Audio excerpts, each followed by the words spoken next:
Bom, o fato de ontem foi esse. Justiça indefere ação popular contra a estadualização do Hospital Ruth Cardoso, validando as tratativas entre o município e o governo do estado. Dr. Diego Montebeller, que é procurador de Balneário Camboriú, está aqui conosco para comentar essa decisão da Justiça. Boa tarde, doutor Diego, é um prazer te receber aqui. Agora parece que chegou ao final ou teremos uma segunda etapa dessa situação de questionar as tratativas que tornou o Hospital Ruth Cardoso do Estado?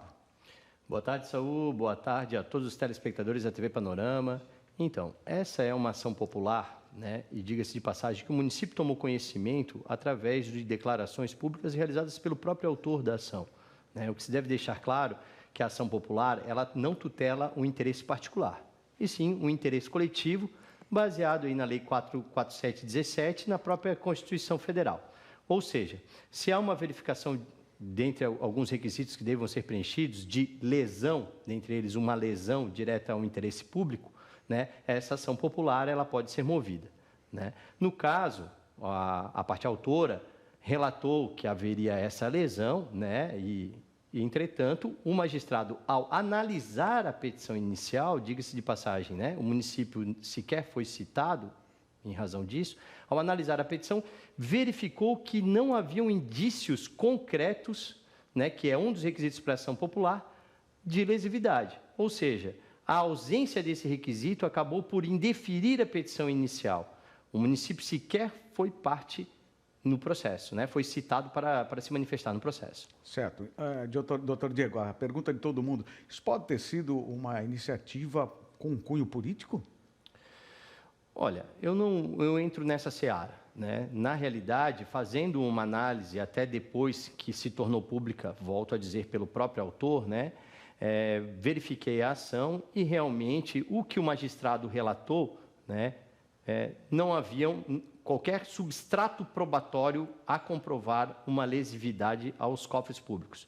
Diga-se de passagem, a administração da prefeita Juliana Pavan é uma administração séria, coerente e transparente.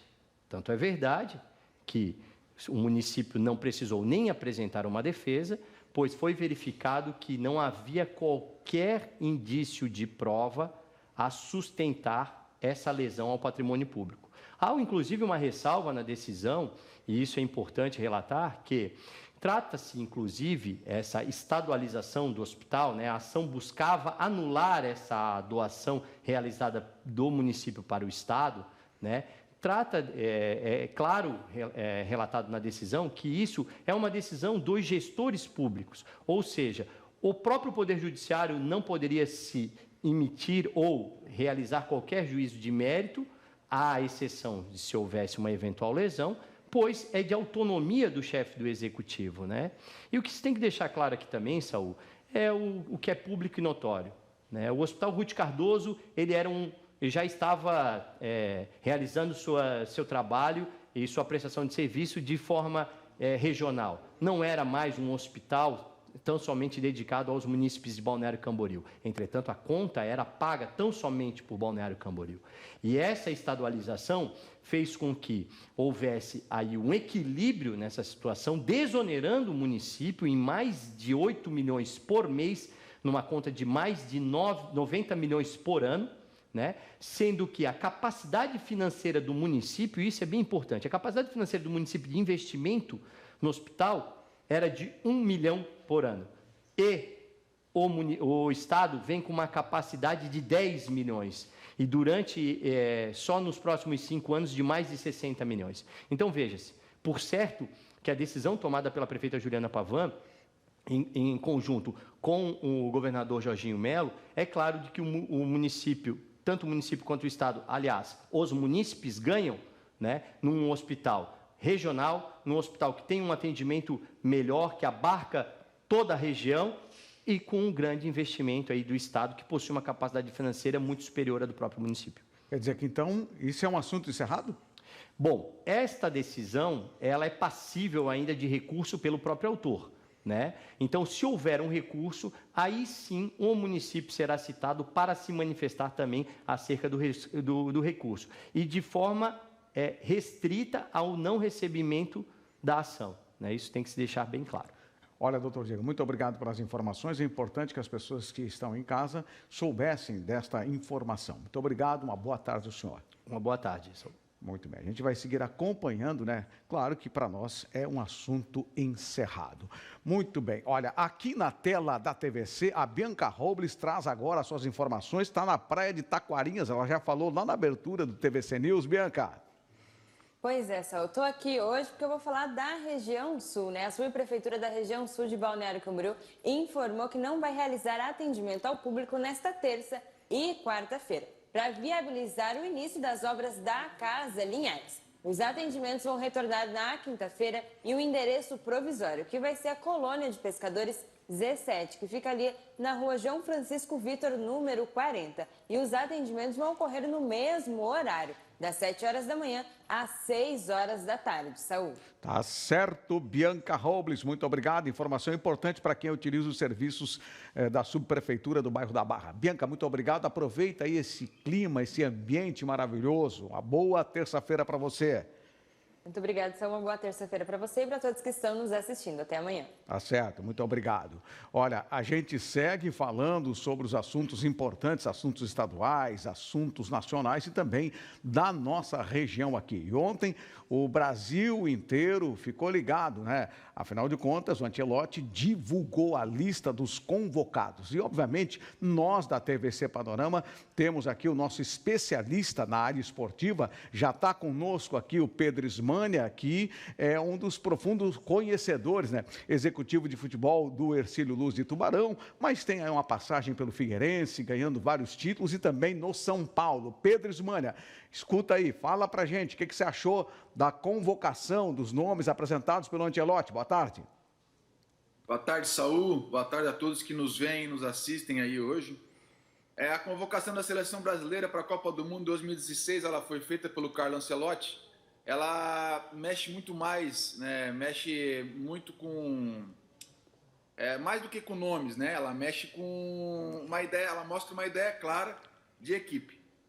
Talvez essa seja o principal ponto. O Brasil chega hoje com uma base experiente, mas tentando equilibrar juventude, talento e competitividade. Agora... A grande manchete, sem dúvida, é o retorno de Neymar. Depois de um período fora, né, das convocações, ele reaparece, né, como uma peça de liderança técnica e emocional, né? E a gente sabe que numa Copa do Mundo, né, isso pesa. Tá certo. Não é só futebol nessa... Inclusive, até o Pedro, o pessoal vibrou bastante, né? O pessoal ficou bem vibrante na hora que foi anunciado o Neymar. Acho que foi o principal nome. Você acha que o Neymar trará um peso nessas competições internacionais? Sem dúvida, Saúl. O Neymar, ele mais do que uma liderança técnica e emocional, e não é só futebol o Neymar, né? Ele é uma personalidade, ele possui um repertório, ele possui um impacto muito grande dentro do grupo, né? E ao lado dele também o Brasil, ele mantém alguns jogadores de elite, né, Saúl? Tá. Como Vinícius Júnior, Rafinha, Bruno Guimarães, Casemiro, Marquinhos e o próprio goleiro Alisson. Então, assim, hoje o Ancelotti, ele vai para uma Copa do Mundo com uma espinha dorsal já experiente, né? Então, eu acredito que tem ali jogadores acostumados com pressão, com Champions League, com mata-mata e também com grandes decisões.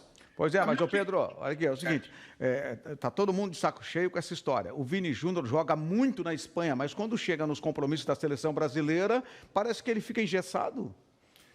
Saúl, essa é uma cobrança que todo torcedor brasileiro ele tem, porque isso aumenta o peso da cobrança pelo tempo que a seleção brasileira não conquista o título mundial, né? Então, quando o torcedor brasileiro observa os atletas da seleção brasileira, os selecionáveis, indo muito bem nos seus clubes na Europa, e quando vem para a seleção brasileira não performando, isso causa realmente um impacto muito grande, mas a gente sabe que Vinícius Júnior, junto com outros grandes atletas que foram convocados, eles são hoje os nomes de maiores peso e os mais acostumados com as competições de alto nível e com os atletas que eles vão enfrentar nessa Copa do Mundo como adversários. Eles já se enfrentam, né, na Europa, já se enfrentam em Champions League, então eles sabem com quem eles estão, com quem eles vão enfrentar na frente. Então acredito que essa convocação ela foi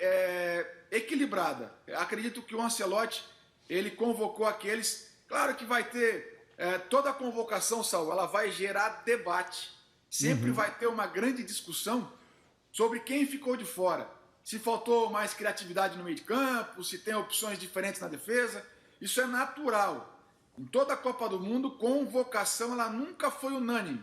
Mas, para mim, olhando o cenário geral, o Ancelotti mostrou uma seleção mais equilibrada, misturou experiência, misturou juventude, força física, qualidade técnica. Então, para mim, hoje, o grande desafio dele é pegar esses grandes nomes e transformar eles em equipe. Tá certo. Isso que eu acredito. Tá bom. Pedro, muito obrigado. Você, durante o período da Copa, vai estar entrando ao vivo aqui para comentar os jogos, a performance da seleção brasileira. Muito obrigado, uma boa tarde. Boa tarde, saúde a todos. Tá certo, muito obrigado.